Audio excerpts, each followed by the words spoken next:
কুরআন cipher নূর কুরআন হৃদয়ের জীবন কুরআন খোদা তাআলার কালাম কুরআন।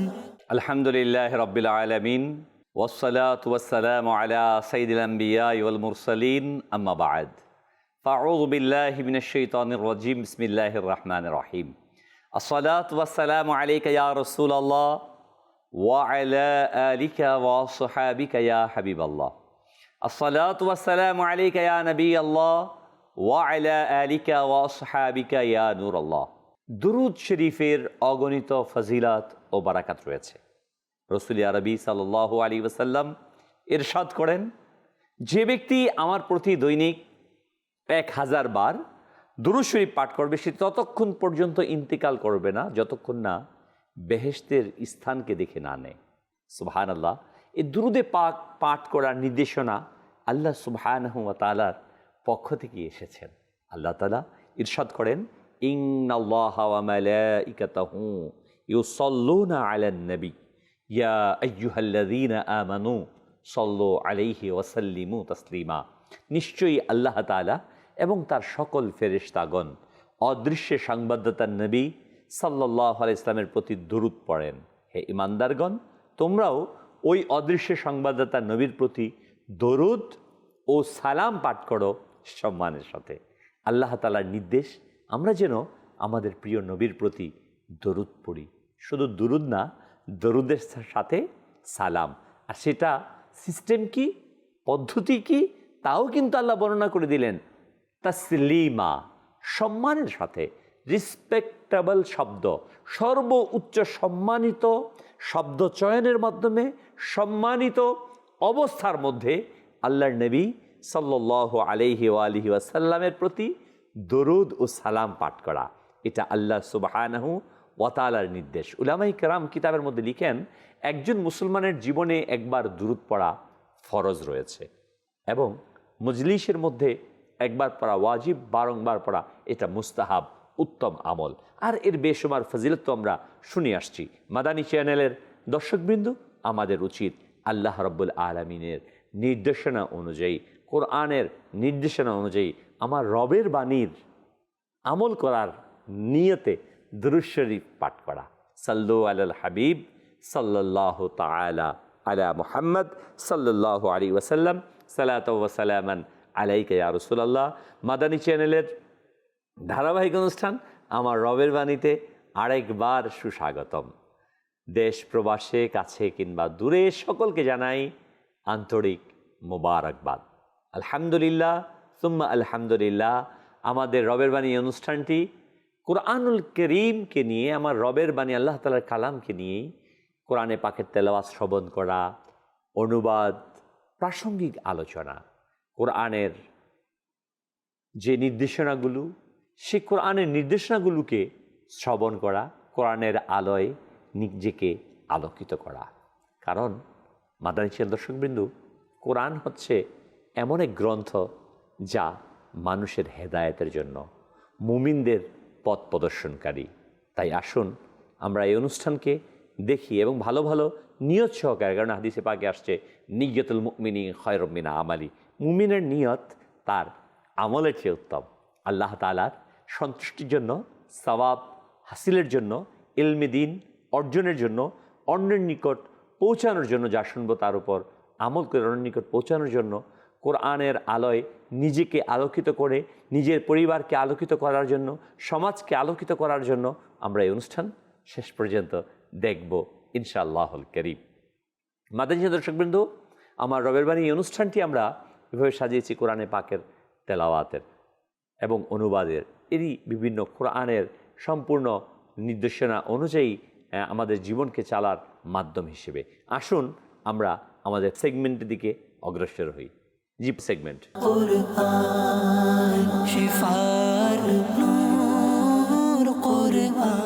মাশাআল্লাহ। কোরআনে পাকের তেলাওয়াত হৃদয়কে আলোকিত করে, মনকে, হৃদয়কে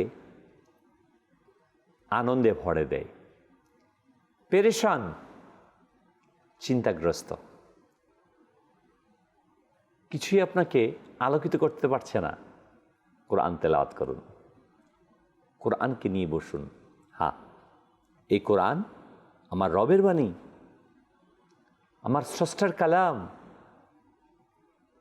কোরআনকে দেখা, কোরআনকে স্পর্শ করা, কোরআনকে পাঠ করা, আল্লাহ আল্লাহ, প্রতিটাই নেকি, নেকি এবং নেকি।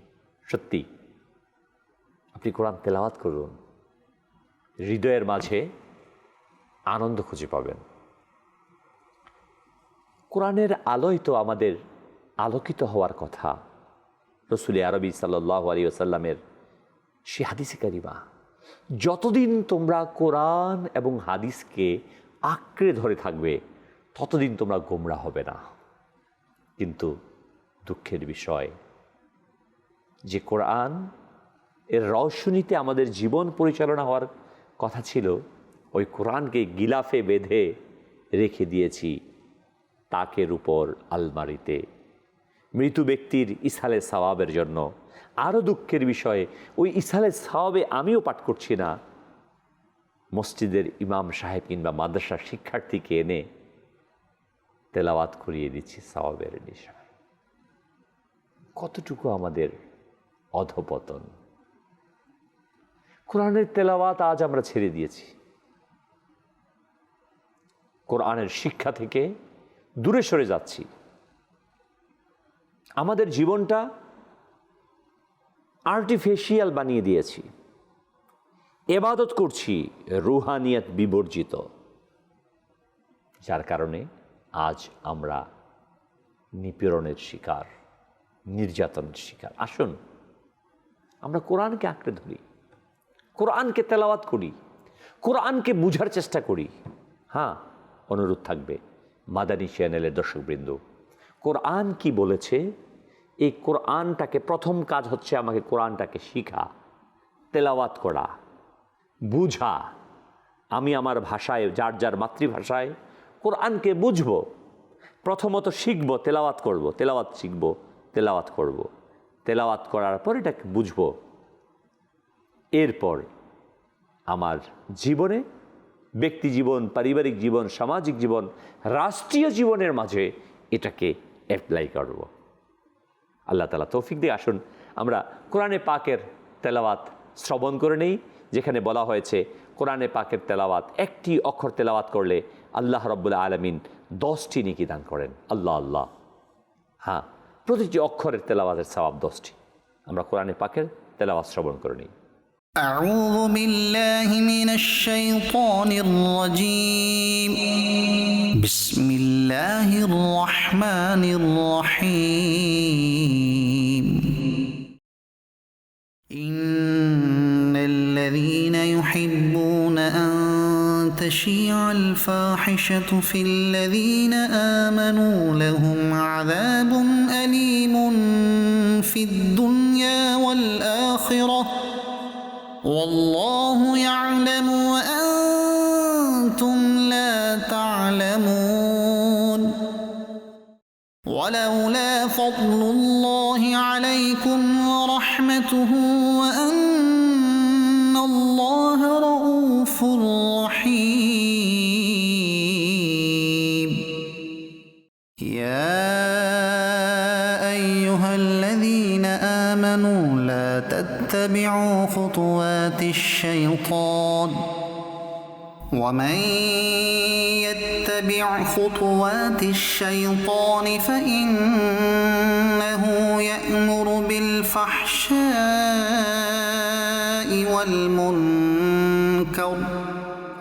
ولولا فضل الله عليكم ورحمته ما زكى منكم من أحد أبدا ولكن الله يزكي من يشاء والله سميع عليم.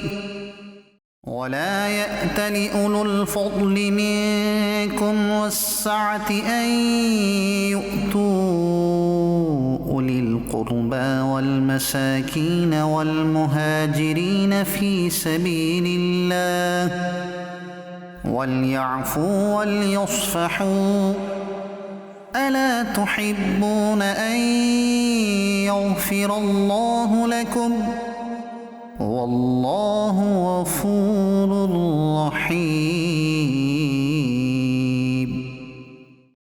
إن الذين يرمون المحصنات الغافلات المؤمنات لعنوا في الدنيا والآخرة ولهم عذاب عظيم صدق الله العظيم সুবহানাল্লাহ। আমরা শুনছিলাম সূরা আন-নূরের 19 থেকে 23 নম্বর আয়াতে কারিমা। মাদানী চ্যানেল দর্শকবৃন্দ, আসুন আমরা এর অনুবাদ প্রথমে শ্রবণ করে নেই। নিশ্চয়ই যারা চায় যে মুমিনদের মধ্যে অশ্লীলতা ছড়িয়ে পড়ুক, তাদের জন্য দুনিয়া ও আখিরাতে রয়েছে যন্ত্রণাদায়ক শাস্তি। আর যদি তোমাদের উপর আল্লাহর অনুগ্রহ দয়া না থাকতো তবে তোমরা ধ্বংস হয়ে যেতে।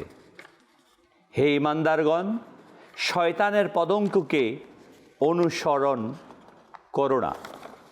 তোমাদের মধ্যে যারা সম্মানিত ও সম্পদশালী তারা যেন আত্মীয় স্বজনকে সাহায্য করা থেকে বিরত না থাকে। নিশ্চয়ই যারা সতীসাধী সরল নির্দোষ মুমিন নারীদের অপবাদ দেয় তারা দুনিয়া ও আখিরাতে অভিশপ্ত। অত্যন্ত সুন্দরভাবে আল্লাহ রব্বুল আলামিন মুমিনদের ব্যাপারে বার্তা প্রদান করেছেন। কিছু মানুষ আছে যারা ফাহেশা গুনাহের কাজকে ছড়িয়ে দিতে চায়, ভালো মানুষগুলোকে বিভ্রান্তিতে টেনে আনার চেষ্টা করে। কিছু মানুষ কাজ তারা গুনাহকে প্রমোট করে, বেহায়াপনাকে প্রমোট করে। তারা গুনাহ প্রচারের মাধ্যম হয়। আল্লাহ তাআলা এই জন্য আমাদেরকে সতর্ক করেছেন, যারা চায় মুমিনদের মধ্যে অশ্লীলতা ছড়িয়ে পড়ুক তাদের জন্য দুনিয়া আখিরাতে যন্ত্রণাদায়ক শাস্তি আছে। তাফসীরে সিরাতুল জিনানে আছে, এখানে ফাহিশা মানে ব্যভিচারের অপবাদ ছড়ানো। হযরতে আয়েশা সিদ্দিকা তৈয়বা তাহেরা রাদিয়াল্লাহু তাআলার ঘটনার মুনাফিকরা অপবাদ ছড়ায়। শুধু কথায় নয়, এমন কথা ছড়ানো বা পছন্দ করা যেটা ছড়ানো হয় এটাও গুনাহ। তাফসীরে জালালাইনে আসছে, যারা অপবাদ ছড়ায় বা শুনে আনন্দ পায় তাদের জন্য কঠিন শাস্তি।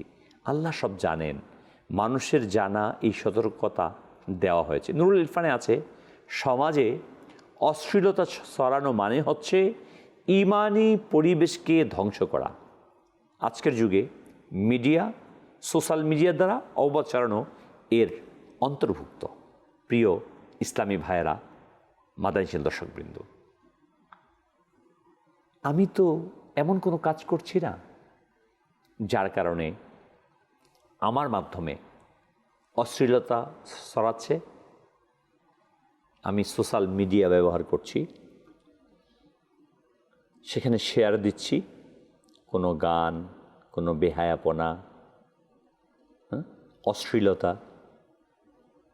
যদি এটা হয়ে থাকে তাহলে আমি তো এর মাঝে অন্তর্ভুক্ত না। কোনো মুসলমান যুবক আপনার কথার ধারা, আপনার সোশ্যাল মিডিয়ার ব্যবহার দ্বারা আপনি যে সংগঠন করেছেন, আপনি যে ক্লাব তৈরি করেছেন, আপনি যে অ্যাক্টিভিটিস করছেন, এই অ্যাক্টিভিটিসগুলো বেহায়াপনাকে তো, নির্লজ্জপনাকে তো প্রমোট করছে না। আপনি আপনাকে জিজ্ঞাসা করুন, আমার বলার প্রয়োজন নেই। আপনার প্রতিটি কাজ, আপনি ব্যক্তিগত জীবনের হোক, সেটা পারিবারিক জীবনের হোক, সামাজিক আনুষ্ঠানিকতা হোক, রাষ্ট্রীয় কার্যক্রম হোক, আপনার নেতৃত্বে, আপনার মাধ্যমে, ডাইরেক্টলি ইনডাইরেক্টলি অংশগ্রহণের মাধ্যমে কোনো ধরনের অশ্লীলতা, যা আল্লাহ নিষেধ করেছেন, যা আল্লাহ হারাম করেছেন, যা আল্লাহ তাআলা অবৈধ করেছেন, যে কোনো নামেই হোক, আপনি আমি আমার মাধ্যমে এটাকে ছড়াচ্ছি না তো? প্রিয় ইসলামী ভাইয়েরা, মাদানী চ্যানেল দর্শকবৃন্দ, আজ আমাদের এমনই এক সময় এসে পৌঁছেছি মুসলিম উম্মাহ, যে আমাদের ধর্মীয়, আল্লাহ প্রদত্ত, নবী সাল্লাল্লাহু আলাইহি ওয়াসাল্লাম প্রদত্ত অনুষ্ঠানগুলোকে অশ্লীলতা ছড়িয়ে কলুষিত করছি। আমি প্রথমে এটাকে ইন্ডিকেট করলাম, পরবর্তীতে আসছি যেগুলো আমাদের দ্বারা তৈরি, রাষ্ট্র দ্বারা তৈরি, ব্যক্তি দ্বারা তৈরি, এগুলো তো আছেই অ্যাজ আল্লাহ প্রদত্ত আনুষ্ঠানিকতা। এর মধ্যে ঈদুল ফিতর, ঈদুল আদহা, বিবাহ ইত্যাদি।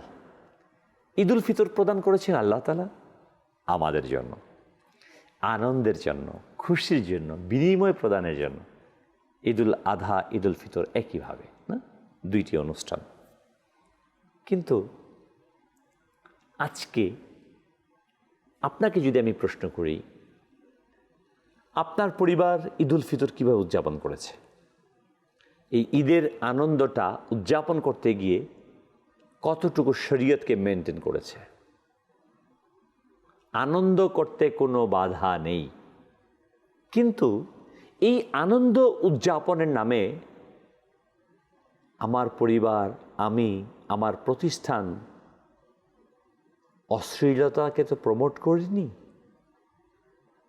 জিজ্ঞাসা, যদি আমার মাধ্যমে এই ঈদ উদযাপন করতে গিয়ে আল্লাহ প্রদত্ত নেয়ামতকে গ্রহণ করতে গিয়ে আল্লাহর বিরুদ্ধে অবস্থান করে থাকি, তাহলে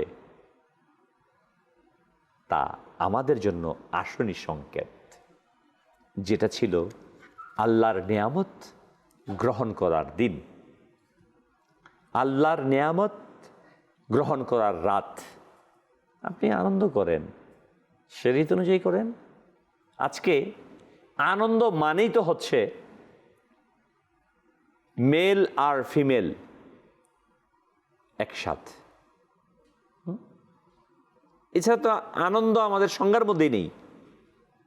কিন্তু কেন রে ভাই? কে আমাকে এই পয়জনটা ঢেলে দিয়েছে মস্তিষ্কের মাঝে?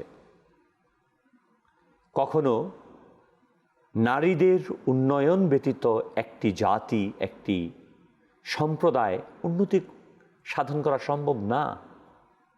নিশ্চিত অবশ্যই তাদের শিক্ষা, তাদের অবস্থান, সব কিছুর অধিকার রয়েছে, কিন্তু একত্রিতভাবে এই বিষয়গুলো আমাদের মাঝে দ্বন্দ্ব করে। এটা একেবারে দিনের ন্যায় স্পষ্ট। যারা সচেতন আছেন, প্রতিটি বাবা, প্রতিটি অভিভাবক, প্রতিটি মানুষ, যে আজকে যত ধরনের অশ্লীলতা, সমস্যা, অঘটন, সমস্ত কিছুর মূলে নারী এবং পুরুষের সংমিশ্রণ। পৃথক করার মাধ্যমে আমরা আনন্দ উদযাপন করি, কোনো সমস্যা নেই, কিন্তু আমরা সেদিকে করছি না। অশ্লীলতাকে আজকে প্রতিটা গান শুধুই মাত্র, বুঝতেই পারছেন আমি কোন দিকে আপনাকে ইশারা করছি। হ্যাঁ, আপনি দেশকে নিয়ে বলেন শুধুমাত্র এটাই। হ্যাঁ, হারাম, যেটা হারাম বস্তুকে নিয়ে ঠিক একইভাবে দেখুন আজকে আমরা কি করছি ব্যাপারগুলো। এটা ঈদ প্রসঙ্গে গেল। আসুন আরেকটা নিয়ামত আল্লাহ তাআলা, বিবাহ। আপনি বিবাহ করেছেন, আমি বিবাহ করেছি, আমরা করেছি, আমাদের সন্তানদেরকে বিবাহ দিচ্ছি। বিবাহের রাত বরকতময় রাত, এক নেয়ামত আল্লাহ তাআলার পক্ষ থেকে, না?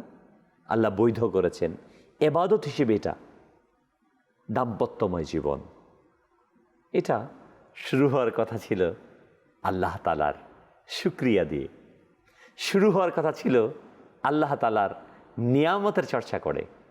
কিন্তু অত্যন্ত দুঃখের বিষয়, আজ আপনার আমার পরিবার, আমাদের সমাজে কোন ট্রেডিশন চালু হলো? বিবাহের রাত গায়ে হলুদ নামে অমুসলিমদের সংস্কৃতিকে এনে ওই পুরো রাতটাকে গান বাজনা দিয়ে নৃত্যশালা বানিয়ে দিচ্ছি আমাদের ফ্যামিলিকে, আমাদের পরিবারকে। নর্তকী যেন আজ প্রতিটি পরিবারের মাঝে প্রতিষ্ঠিত হয়ে যাচ্ছে। বিবাহের নামে, অনুষ্ঠানের নামে নারী পুরুষ একত্রিত হয়ে বেহায়াপনা, লিন্নজ্জপনা, গান বাজনা, এটাই কি আনন্দ? হ্যাঁ, আনন্দ করেছেন সাহাবায়ে কেরামত, না? আল্লাহ নবী সাল্লাল্লাহু আলাইহি ওয়াসাল্লাম যখন মদিনা পাকে তাশরিফ নিয়ে গেছেন, শরীয়ত সিস্টেম আছে, রুলস আছে। যেহেতু আমি নিজেকে মুসলমান বলি, আমি মুসলমান, আপনি মুসলমান না আপনার বিষয় না, আমি আপনাকে বলছি না যে নিজেকে মুসলমান দাবি করছেন। হ্যাঁ, মনে রাখবেন কোরআনের হুকুম তো মুসলমানের জন্য, কথাগুলো মুসলমানের জন্য। যে মুসলমান দাবি করার পর এই কাজগুলো অ্যাভয়েড করছে, কোরআনের নির্দেশনাকে অবহেলা করছে, তার জন্য শাস্তি। কত সুন্দর আল্লাহ বলেন, যারা চায় মুমিনদের মধ্যে অশ্লীলতা ছড়িয়ে পড়ুক তাদের জন্য দুনিয়া এবং আখিরাতে যন্ত্রণাদায়ক শাস্তি আছে। আপনার আমার কাজের মাধ্যমে আজকে গান বাজাচ্ছি, নিজে গুনাহ করছি, আরেকজনকে গুনাহের মধ্যে সম্পৃক্ত করছি। নিজে বেহায়াপনা করছি, আরেকজনের কাছে এই বেহায়াপনা বিক্রি করছি, প্রমোট করছি। মুসলমানের সন্তান এর সাথে সম্পৃক্ত হচ্ছে, গুনাহ করছি। এরই পাশাপাশি আমাদের পহেলা বৈশাখ বলেন, 31st নাইট বলেন, ভ্যালেন্টাইন্স ডে বলেন, আজকে ওই যে একটু আগে বললাম যে অনুষ্ঠান মানেই হচ্ছে বেহায়াপনা। কেন? আমি কি আমার সংস্কৃতিকে পরিচ্ছন্নভাবে করতে পারি না? আমি আমার সংস্কৃতি চর্চা করব। হ্যাঁ, আমি মুসলমান, আমি বাঙালি, আমার সংস্কৃতি আছে, শরীয়তের সাথে যেটা কন্ট্রাডিক্ট না সেটা আমি করব, কিন্তু শরীয়ত মোতাবেক। পহেলা বৈশাখ আসছে, আপনি নতুন বছর উদযাপন করেন, শরীয়তের মধ্যে থেকে করেন, বেহায়াপনা বিবর্জিত। কেন আমি বেহায়াপনাকে, ওই যে আমি একটু আগে কথা যেটা বললাম, যে এটা আল্লাহ কর্তৃক হোক কিংবা আমাদের মানুষ কর্তৃক, আজকে যেন আমি আপনি বেহায়াপনাকে প্রমোট করছি। দেখুন, আমাদের ব্যবসায়িক প্রতিষ্ঠানগুলো ওপেনিং হয়, সেখানে অ্যাডভার্টাইজমেন্টের জন্য নারীকে প্রদর্শন করে, রিসিপশনের জন্য আমরা সুন্দর নারীকে প্রদর্শন করি, মানে একটি ভোগ্য পণ্যের মতো আমরা অ্যাডভার্টাইজমেন্ট করছি না। মনে রাখবেন, নারী জাতি আমাদের মা, আমাদের বোন, আমাদের মেয়ে। কাউকে নিয়ে আপনি নেতিবাচক কথা বলবেন, আপনার উপরই আসবে। আর আমরাও কেমন নির্লজ্জ, শুধু কি পর্দা নারীর জন্য? না, পুরুষের জন্য। কোরআনে পাক আল্লাহ বলে দিয়েছেন পুরুষের পর্দা কতটুকু, নারীর পর্দা কতটুকু। আপনার আমার ডিজাইন কি হবে, আমি চলবো, আমার দৃষ্টিকে কি আমি সেভ করছি? আমি দৃষ্টিকে সেভ করছি না। শুধু কি আমি নারীকে পর্দার মধ্যে রেখে দেব? আমি কি পর্দার অংশ না? আমার দৃষ্টিকে কি পর্দার মধ্যে রাখতে হবে না? আমাদের মাজাল্লাহ কিছু কিছু পুরুষের দৃষ্টি তো এমন হয়ে গেছে কুকুর, চতুষ্পদ জানোয়ারের মতো। হ্যাঁ, দৃষ্টি যত দূর যেতে থাকে, চলতে থাকে, আমাদের দৃষ্টি যেতে থাকে। আমাদেরকে এজ এ মুসলমান হিসেবে ন্যূনতম লজ্জা থাকা উচিত। একজন মুসলমান হিসেবে ন্যূনতম আল্লাহর প্রতি লজ্জাশীল হওয়া উচিত। যে আল্লাহ তাআলা আমাকে চোখ দিয়েছেন, যে আল্লাহ তাআলা আমাকে সৃষ্টি করেছেন, ওই রব তাবারক ওয়া তাআলা যে ফাহেশাকে, বেহায়াপনাকে ছড়াতে নিষেধ করেছেন, অথচ আমি সেই বেহায়াপনাকে ছড়াচ্ছি। আল্লাহ তাবারক ওয়া তাআলা আমাদের প্রত্যেককে ব্যক্তি জীবনে, পারিবারিক জীবনে, সামাজিক জীবনে বেহায়াপনা প্রমোট করা থেকে, ছড়িয়ে দেয়া থেকে বাঁচায়। বিশেষভাবে আমি সোশ্যাল মিডিয়ার সকল ভাইকে বলবো, যারা ফেসবুক, টুইটার, মেসেঞ্জার, বিভিন্ন সামাজিক যোগাযোগ মাধ্যম ব্যবহার করেন, আপনার টাকার বিনিময়ে, আপনার সময়ের বিনিময়ে একটি বেহায়াপনাও যেন ছড়িয়ে না যায়। যদি আপনি আপনার অর্থ দিয়ে, আপনার শ্রম দিয়ে, আপনার অ্যাকাউন্টের মাধ্যমে বেহায়াপনা ছড়ান, তাহলে এই আয়াতকে আবার শুনে নিন। ইন্নাল্লাযীনা ইউহিব্বুনা আন তাশিআল ফাহিশা, নিশ্চয়ই যারা চায় যে মুমিনদের মধ্যে অশ্লীলতা ছড়িয়ে পড়ুক, তাদের জন্য দুনিয়া আখিরাতে যন্ত্রণাদায়ক শাস্তি আছে। আপনি চান বিধায় তো আপনি শেয়ার করছেন। আপনি যদি না চাইতেন আপনি শেয়ার করতেন নাকি? আপনি যে সোশ্যাল মিডিয়া, আপনার ফ্রেন্ড সার্কেল আছে, এখানে তো 90% মুসলমানই আছে না, 95% মুসলমান। তা আপনি তাদেরকে শেয়ার করতেছেন একটা বেপর্দা, নর্তকী, বেহায়া বিষয়গুলো, একটি মিথ্যা বিষয়গুলো। এটা তো অশ্লীলতাই ছড়াচ্ছে না? যদি হয়ে থাকে তাহলে এটা কি আপনার জন্য না? অতএব আসুন আমরা সতর্ক হই। মাদানী চ্যানেল দর্শকবৃন্দ, আমরা যাব পরবর্তী সেগমেন্টে।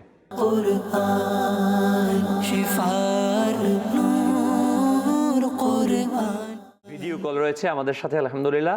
আপনাদের অডিও ভিডিও কল পাঠাতে পারেন, মেসেজের মাধ্যমে আপনারা আমাদের সাথে সম্পৃক্ত হতে পারেন। আপনাদের এই সম্পৃক্ততা আমাদেরকে উৎসাহিত করে।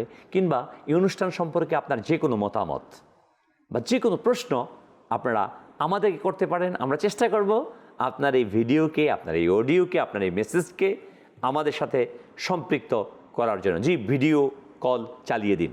আমার নাম মোহাম্মদ ইমরান আত্তারি, আমি চট্টগ্রাম থেকে বলছি। আমার রবের বাণী অনুষ্ঠানটি অনেক সুন্দর। এই অনুষ্ঠানটি দেখলে অনেক কিছু জানা যায়, শেখা যায়। এই অনুষ্ঠানটি আমিও দেখি, আপনারাও দেখুন। মাশাআল্লাহ, আমাদের চট্টগ্রামের ভাই ভিডিও বার্তা পাঠিয়েছেন, উৎসাহিত করেছেন আমাদেরকে। আন্তরিক মোবারকবাদ। জি, পরবর্তী কল। আমার নাম আব্দুল করিম, আমি চট্টগ্রাম থেকে বলছি। আমার রবের বাণী অনুষ্ঠানটা খুব সুন্দর, আমি নিয়মিত দেখি এবং এই ধরনের প্রোগ্রাম আরও মাদানী চ্যানেল হওয়া দরকার। আমার জন্য দোয়া করবেন। মাশাআল্লাহ, আমাদের আব্দুল করিম ভাই, তিনিও আমাদেরকে এক ভিডিও বার্তা পাঠিয়েছেন, উৎসাহিত করেছেন। আপনাকে ধন্যবাদ। সোশ্যাল মিডিয়াতেও আমাদের ইসলামে রয়েছেন সোহেল মিয়া, মোহাম্মদ সেলিম আত্তারি, অনেকেই। আপনাদের প্রত্যেককে আন্তরিক মোবারকবাদ আমাদের সাথে সম্পৃক্ত থাকার জন্য। জি, আমি আলোচনা করছিলাম সূরা আন-নূরের 20 নম্বর আয়াতে আল্লাহ তাবারক ওয়া তাআলা ইরশাদ ফরমান, আলা ফাদলুল্লাহি আলাইকুম ওয়া রাহমাতুহু ওয়া আন্নাল্লাহা রাউফুর রহিম। আর যদি তোমাদের উপর আল্লাহর অনুগ্রহ ও দয়া না থাকতো তবে তোমরা ধ্বংস হয়ে যেতে। বাস্তবিকই আল্লাহ তাবারক ওয়া তাআলার দয়া আমাদের প্রতি আছেন, এহসান আছেন। আল্লাহর রহমত না থাকলে অপবাদ যারা দিয়েছে তারা তৎক্ষণিক শাস্তি পেত। এটি আল্লাহর সহনশীলতা। তাফসীর জালানী আসছে আল্লাহর দয়ালু, তাই তাড়াতাড়ি শাস্তি দেন। অনেক সময় আমরা দেখি অনেকে অপরাধ করে, অন্যায় করে, মানুষের প্রতি জুলুম করে, বিভিন্ন কিছু। আর এই ঘটনাটি আসছে মূলত হযরত মা আয়েশা সিদ্দিকা তাইয়্যিবা তাহেরা রাদিয়াল্লাহু তাআলা আনহা কে মিথ্যা অপবাদ দেওয়া হয়েছিল। নবী সাল্লাল্লাহু আলাইহি ওয়াসাল্লামের সাথে গিয়েছিলেন এক যুদ্ধের মধ্যে, তো ফেরার পথে নবী সাল্লাল্লাহু আলাইহি ওয়াসাল্লামের কাফেলা থেকে বিচ্ছিন্ন হয়ে গিয়েছিলেন মা আয়েশা রাদিয়াল্লাহু তাআলা আনহা। নবী সাল্লাল্লাহু আলাইহি ওয়াসাল্লাম তো একজনকে রেখে দিতেন কাফেলাকে নিয়ে আসার জন্য। তো নবী সাল্লাল্লাহু আলাইহি ওয়াসাল্লাম যখন চলে গেলেন, ওই সাহাবী খুঁজতে গিয়ে তাকে, মা আয়েশা রাদিয়াল্লাহু আনহাকে পেলেন, তাকে সাথে করে নিয়ে আসলেন এবং কাফেলার সাথে মিলিয়ে দিলেন। যারা মুনাফিক ছিল, কালো হৃদয়ের অধিকারী ছিল, তারা মাজাল্লাহ মিথ্যা অপবাদ রটাতে লাগলো মা আয়েশা রাদিয়াল্লাহু তাআলা আনহার সাথে। নবী আকরাম নূরে মুজাসসাম সাল্লাল্লাহু আলাইহি ওয়াসাল্লাম চুপ রইলেন, নবী সাল্লাল্লাহু আলাইহি ওয়াসাল্লাম কিছু বললেন না। অনেকে এই আয়াতটিকে, এই ঘটনাকে দলিল হিসেবে নিয়ে বলে আল্লাহ নবী সাল্লাল্লাহু আলাইহি সাল্লাম অদৃশ্য জ্ঞান জানতেন না। মাজাল্লাহ যদি জানতেন তাহলে আয়েশা রাদিয়াল্লাহু তাআলা আনহা এই ঘটনায় আল্লাহ নবী সাল্লাল্লাহু আলাইহি সাল্লাম প্রকাশ করে দিতেন। ব্যাপারটা বড়ই হাস্যকর একটা দাবি না। আল্লাহ নবী সাল্লাল্লাহু আলাইহি সাল্লাম জানেন, কোরআন তো পূর্বেই লেখা না, লৌহে মাহফুজে সংরক্ষিত। তো কোরআনের আয়াত যেটা অবতীর্ণ হয়েছে মা আয়েশা সিদ্দিকা তাইয়্যেবা তাহেরা রাদিয়াল্লাহু তাআলা আনহার ব্যাপারে, এটা আগে থেকে আয়াত আছেন না? তো নবী সাল্লাল্লাহু আলাইহি সাল্লাম তিনি তো আল্লাহ তাআলা তাকে জানিয়েছেন এই আয়াত আছে, তো নবী সাল্লাল্লাহু আলাইহি সাল্লাম কেন বর্ণনা করবেন? এটা তো সকলের সামনে পরিষ্কার করা হচ্ছে যে অপবাদ দেয়া হলো উম্মুল মুমিনিনদের ব্যাপারে কারা ঈমানদার পাক্কা, যে অবস্থানের মাঝেও কে অপবাদ দেয়া সত্ত্বেও নিজেকে ঠিক রাখতে পারে। এই জন্য আল্লাহ নবী সাল্লাল্লাহু আলাইহি ওয়াসাল্লাম প্রকাশ করেননি। কোরআন আসছে, কোরআনের আয়াত। স্ত্রীর পক্ষে কথা বলা এটা স্বাভাবিক বিষয়। মুনাফিকরা বলবে আর স্ত্রীর ব্যাপারে তো পক্ষে তো কথা বলবেই, তার পবিত্রতা বর্ণনা করবেই, এটাই তো স্বাভাবিক। আল্লাহ নবী সাল্লাল্লাহু আলাইহি ওয়াসাল্লাম এই জন্য চুপ রয়েছেন যে আল্লাহ তাআলার পক্ষ থেকে আয়াত আসতেছেন। আল্লাহ নবী সাল্লাল্লাহু আলাইহি ওয়াসাল্লাম জানা সত্ত্বেও সেটা প্রকাশ করেননি। হ্যাঁ, প্রিয় ইসলামী ভাইরা, মাদানী দর্শকবৃন্দ, রসুল করিম সাল্লাল্লাহু তাআলা আলাইহি ওয়াসাল্লামের পবিত্রতম স্ত্রী মা আয়েশা সিদ্দিকা তাইয়্যেবা তাহেরা রাদিয়াল্লাহু তাআলা আনহার ব্যাপারে এই মিথ্যা অপবাদ ছড়ানো হলো। তো আল্লাহ তাবারক ওয়া তাআলা, অনেকে এটা বলে যে তাকে এরকম করা হলো তাহলে কেন শাস্তি দেওয়া হলো না? অনেক সময় আমরা দেখি যে ওই মানুষগুলো অপরাধ করছে, কারো প্রতি জুলুম করছে, অত্যাচার করছে বছরের পর বছর, যুগের পর যুগ ধরে, তারপর ঠিকই আছে না। আল্লাহ তাআলা সহনশীল, দয়ালু। আল্লাহ তাআলা আস্তে আস্তে, বান্দা করে তাড়াতাড়ি, স্রষ্টা করে রয়ে শয়ে। যে একটা প্রবাদ আছে না, ছাড় দেন আল্লাহ তাআলা, ছেড়ে দেন না। ছাড় দেন, হ্যাঁ, ওকে ছাড়তে পারেন যদি সে ক্ষমা চায়, অনুতপ্ত হয়, তখন ছেড়ে দিতে পারেন। স্বাভাবিক বিষয় যেটা, আল্লাহ তাআলা ছাড় দেন, প্রতিটা কাজে সময় দেন, সময় দেন, অবকাশ দেন। প্রিয় ইসলামী ভাইয়েরা ও মাদানী চ্যানেল দর্শকবৃন্দ, নুরুল ইরফানে আছে মুসলমানদেরকে সতর্ক করা হয়েছে আল্লাহর রহমত ছাড়া কেউ নিরাপদ নয়। অতএব আমরা যেন আল্লাহ তাআলার রহমতের তলবগার হই। কারো আমি যেন ফাহেসা, গুনাহ, মিথ্যা, অপবাদ, গীবত ছড়ানোর মাধ্যম না হই। পরবর্তী আয়াত 21 নম্বর আয়াত আল্লাহ বলেন, ইয়া আইয়ুহাল্লাযীনা আমানু লা তাত্তাবিউ খুতুওয়াতিশ শাইতান। হে ঈমানদারগণ, শয়তানের পদাঙ্ককে তোমরা অনুসরণ করিও না। আল্লাহ তাফসীরে সিরাতুল জিনানে আসছে অববাদ ছড়ানো শয়তানের পথ। শয়তান ধাপে ধাপে মানুষকে গুনাহে নিয়ে যায়। তাফসীরে জালানী আসছে শয়তান সবসময় অশ্লীলতা, মন্দ কাজের নির্দেশ দেয়। তাফসীরে নুরুল ইরফানে আসছে গীবত, অপবাদ, কুৎসা সবই শয়তানের পথকে অনুসরণ করা। আজকে আমাদের সমাজের মধ্যে, পরিবারের মধ্যে, রাষ্ট্রের মধ্যে, ইনস্টিটিউশনের মধ্যে হোক, সেটা স্কুল, কলেজ, মাদ্রাসা, ইউনিভার্সিটি, আজকে অফিস, আদালত, প্রাইভেট সেক্টর, ব্যবসায়িক কেন্দ্র, সব জায়গায় গীবত, গীবত আর গীবত।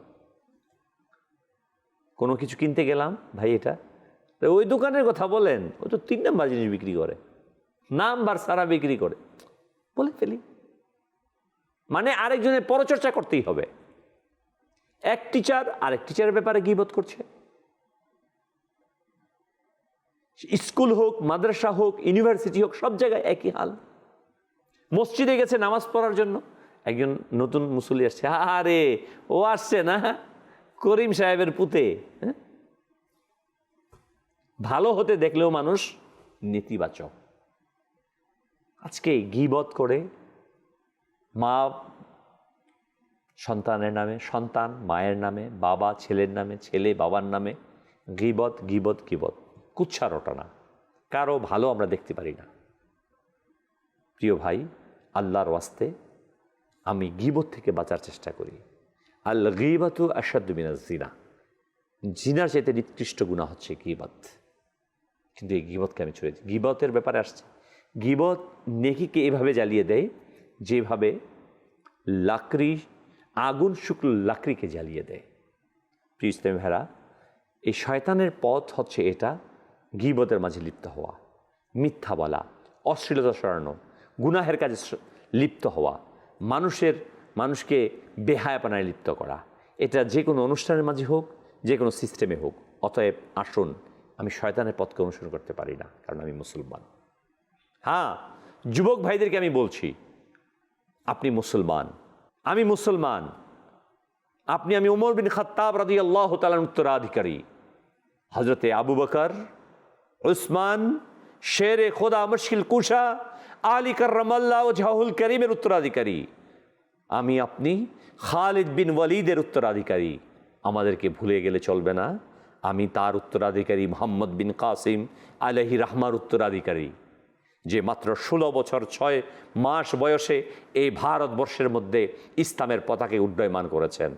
আজ 16 বছর 17 বছর যুবক আমরা ভাবি এ তো করবেই, কিশোর, কিন্তু না, ভুলে গেলে চলবে না, আমাদের মুসলিম উম্মাহ সোনালী ইতিহাস, আমরা তাদের উত্তরাধিকারী। আমরা বাবা শাহজালাল, শাহপরান, আদম শহীদ আলাইহি রাহমার উত্তরাধিকারী। আমি মুসলমানের সন্তান, আমাকে দিয়ে কেন বেহায়াপনা প্রমোট হবে? আমাকে দিয়ে কেন উচ্ছৃঙ্খলা, সমাজে বিশৃঙ্খলা, হানাহানি, মারামারি হবে? আমি কি নিজেকে মুসলমান দাবি করি না? আমি কি মুসলমান না? আমি মুসলমান। অতএব আমার প্রতিটি কথা, প্রতিটি পদক্ষেপ হবে কোরআন মোতাবেক। আমাদের আকাবিরিনদের সেই ঐতিহ্যকে, ইতিহাসকে ধারণ করে আমাদের চলতে হবে। আমরা কি বড় পীর আব্দুল কাদের জিলানী আলাইহি রাহমার ইতিহাসকে পড়িনি? যে সত্যবাদিতার কারণে যুবক অবস্থায় 40 জন ডাকাতকে তিনি কালিমা পড়িয়েছিলেন, তার মুরিদ বানিয়েছিলেন। আমরা তো তাদের উত্তরাধিকারী, মাদানী চ্যানেলের দর্শকবৃন্দ। অতএব আমাদের উচিত যেন আমরা তাদেরকে ফলো করি। জি, আমরা পরবর্তী সেগমেন্টে দিয়ে যাব।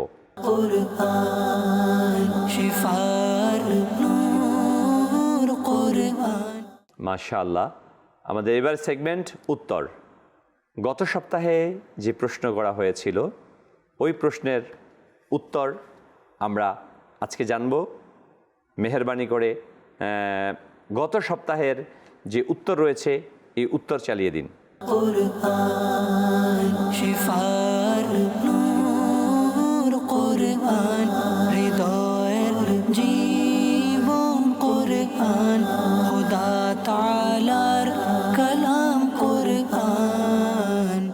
মাদানী দর্শকবৃন্দ, গত সপ্তাহের প্রশ্ন ছিল কোরআনে পাকে সবচেয়ে বড় সূরা কোনটি? আমরা সবাই জানি, অনেকেই আলহামদুলিল্লাহ। তথাপি আবার প্রশ্নগুলো নিয়ে আসা যাতে করে এই বিষয়গুলো আমাদের জেহানে বসে যায়। কোরআনে পাকের সবচেয়ে বড় সূরা সূরা বাকারা। বাকারা মানে গাভী।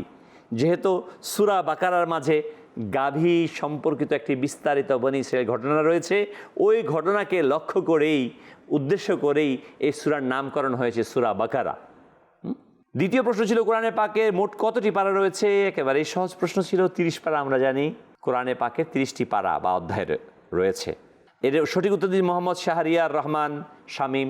আপনাকে আন্তরিক মোবারকবাদ যে সঠিক উত্তর প্রদান করার জন্য। জি, পরবর্তী সেগমেন্ট।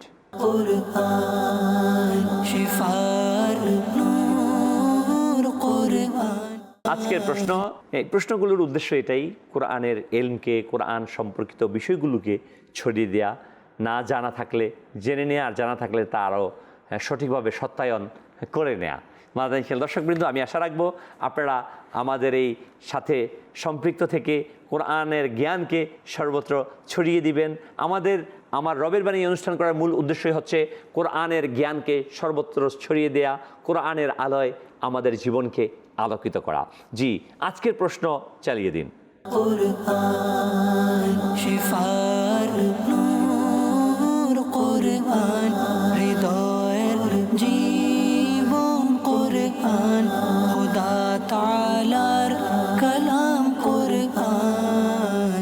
আজকের প্রশ্ন 1 নম্বর, কোরআনে পাকের মোট কতটি মঞ্জিল রয়েছে? কোরআনে পাকে মোট কতটি মঞ্জিল রয়েছে? প্রশ্ন 2, কোরআনে পাকে কোন সূরার শুরুতে বিসমিল্লাহ নেই? কোরআনে পাকে কোন সূরার শুরুতে বিসমিল্লাহ নেই? আমরা দেখতে পেলাম আজকের এই অনুষ্ঠানের আলহামদুলিল্লাহ প্রশ্ন আমরা যাদের সম্ভব তারা লিখে পাঠিয়ে দেই, কিংবা কারো কাছ থেকে জেনে সেটাকে পাঠিয়ে দিই। আপনার মধ্য থেকে একজনের নাম ইনশাআল্লাহুল কারীম আগামী সপ্তাহের অনুষ্ঠানে আমরা চেষ্টা করব সম্প্রচার করার জন্য। সল্লু আলাল হাবিব সাল্লাল্লাহু তাআলা আলা মুহাম্মদ। প্রিয় ইসলামী ভাইরা ও মাদানী দর্শকবৃন্দ, আল্লাহ সুবহানাহু ওয়া তাআলা 22 পারা ইরশাদ ফরমান, ওয়ালা ইয়াতালি উলুল ফদল, তোমাদের মধ্যে যারা সম্মানিত ও সম্পদশালী তারা যেন আত্মীয় স্বজনকে সাহায্য করা থেকে বিরত না থাকো। তাফসীরে জালানী আসছে দান বন্ধ না করে ক্ষমা করা। হয়তোবা আমাদের ব্যক্তি জীবনে, পারিবারিক জীবনে, সামাজিক জীবনে অনেক সময় দেখা যায় যে আমাদের আত্মীয় স্বজন আমাদের প্রতি অন্যায় করে ফেলে, অপরাধ করে ফেলে, কিন্তু এই জন্য তাদের প্রতি সাহায্য, সহযোগিতা, দান সদকা এটা যেন আমরা বন্ধ করে না দেই, বরং আমরা তাদেরকে ক্ষমা করে তাদের প্রতি সহনশীলতাকে ঠিক রাখি। কেননা প্রকৃত মুমিন ক্ষমাশীল। সাহাবী রসুল এর জীবনে যখন এই ঘটনা ঘটেছিল, আল্লাহ রাব্বুল আলামিন এই আয়াত নাজিল করার সাথে সাথেই হযরত আবু বকর সিদ্দিক রাদিয়াল্লাহু তাআলা আনহু তিনি তার ওই দানকে, সহযোগিতাকে চালিয়ে রাখেন। আমাদেরকেও সাহাবায়ে কেরাম আলাইহিম রিদওয়ানের অনুসরণ করা একান্ত বাঞ্ছনীয়, একজন মুমিনের বৈশিষ্ট্য। অতঃপর আল্লাহ তাআলা বলেন, নিশ্চয়ই যারা সতী সাধী, সরল, নির্দোষ মুমিন নারীদের অপবাদ দেয় তারা দুনিয়া আখিরাতে অভিশপ্ত। তাফসীরে সিরাজুল জিনানে আসছে মুহসানাত, পবিত্র সতী সাধী নারী, তাদের বিরুদ্ধে অপবাদ দেওয়া কবিরা গুনাহ। আমরা অনেক সময় মাজাল্লাহ অনেকের প্রতি ধারণার উপর অপবাদ ছড়িয়ে দেই, অমুকের সাথে অমুকের সম্পর্ক, অমুকের সাথে এমন করেছে, বিভিন্ন ধরনের। এবং মাজাল্লাহ আজকে তো এমন হয়ে গেছে যে সোশ্যাল মিডিয়ার মাধ্যমে একজন মানুষের ইজ্জতকে ভুলণ্ডিত করতে আমরা কোনো পরোয়া করি না। এরকম অনেক বিষয় আমরা ভাইরাল দেখেছি যে একটা বিষয়ে সাজিয়ে দিয়েছে, তো এটার পক্ষে নিয়ে আমরা কথা বলেছি, পরে দেখা যায় এটা মিথ্যা। হ্যাঁ, এই জন্য আমাদের সোশ্যাল মিডিয়াতে শেয়ার করার পূর্বে অবশ্যই এবং অবশ্যই আমি বলবো, কোনো কথা আপনি ততক্ষণ পর্যন্ত শেয়ার করবেন না, ওই মেসেজ দেবেন না আপনার মোবাইলে, আপনার ফেসবুকে, সোশ্যাল মিডিয়ায়, যতক্ষণ আপনি কনফার্মেশন আপনার না আসে, সঠিক যাচাই বাছাই না হয়। যদি আপনি যাচাই বাছাই না করে সেটাকে আরেকজনের কাছে পৌঁছে দেন, এই দায়িত্ব পুরোটাই আপনার থাকবে, আপনি সেই গুনাহের মাঝে লিপ্ত হবেন। বিশেষত যারা নেককার, পরহেজগার রয়েছে, নারী রয়েছে, তাদের ব্যাপারে আমরা যেন পরিপূর্ণ বিষয় হই। হাদিসে পাকে আসছে, সমাজে নারীর সম্মান রক্ষা করা ইসলামের মাঝে অত্যন্ত বড় শিক্ষা। অপবাদ দেওয়া মানে সমাজকে ধ্বংস করা। অতএব আসুন আমরা সকলেই মিলে আমাদের নিজের চরিত্রটাকে সংশোধন করি। নিজে আজ আমরা খারাপ হয়ে সবাইকে ভাবি সবাই খারাপ না, আমি নিজেই কিন্তু কোন অবস্থায় আছি। আমার আকা আলা হযরত ইমাম আহমদ রেজা রহমতুল্লাহ আলাইহি ইরশাদ ফরমান, খারাপ দিল থেকে খারাপ চিন্তা বের হয়, নেগেটিভিটি ছড়ানো, নেতিবাচক চিন্তা যারা করে থাকে তাদের ভিতর থেকে বেশি নেতিবাচক শব্দ বের হয়। অতএব আমি যেন নেতিবাচক বিষয়গুলো ছড়ানোর মাধ্যম না হই, অপবাদ ছড়ানোর মাধ্যম না হই। আল্লাহ তাআলা আপনাকে আমাকে মুমিন হয়ে বেঁচে থাকার, নিজে সম্মানকে বজায় রাখার, অপরের সম্মানকে সেভ করার, কারো বিরুদ্ধে অপবাদ, মিথ্যা গীবত, চুগলখুরি না করার আল্লাহ তাআলা তৌফিক দেখ। কোরআনের নির্দেশনা এটাই, আমি যেন কোনো মুসলমান মুমিন নরনারীর ব্যাপারে মিথ্যা অপবাদ না ছড়াই, অশ্লীলতাকে প্রমোট না করি, ক্লাবের নামে, সংগঠনের নামে আজকে আমরা বিভিন্ন বেহায়াপনাকে প্রমোট করে না দেই। আল্লাহ তাআলা আমাদের সবাইকে সেই তৌফিক দান করুক। আমিন বিজাহিন নবীল আমিন সাল্লাল্লাহু আলাইহি ওয়াসাল্লাম।